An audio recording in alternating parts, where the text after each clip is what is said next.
I want to start with one of the statistics that I think is truly astounding about our planet at this moment in time. And this is, if we pushed pause at this very moment, more than 50% of the world's population are under the age of 32. Which is kind of extraordinary when you think about it, that we have such a concentration of young people. We could even get as specific as saying 50% of them are under the age of 27. So we're getting into the higher range of the 50s by the time we're getting up to that 30 mark. And a lot of them, as many of you who work with our regional neighbours will know all too well, sit in our backyard.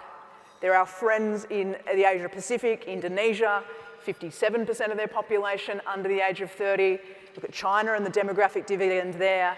Africa with an extraordinary young population coming through that is going to fundamentally reshape the world as we know it.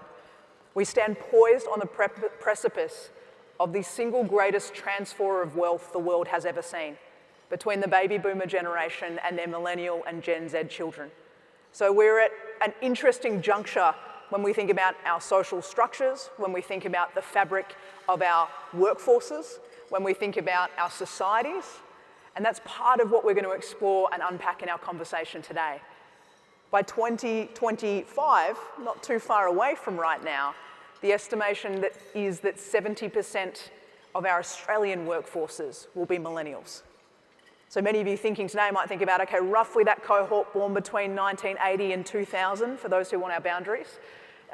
What percentage of my workforce are they? What percentage of my teams, what percentage of my leadership are they?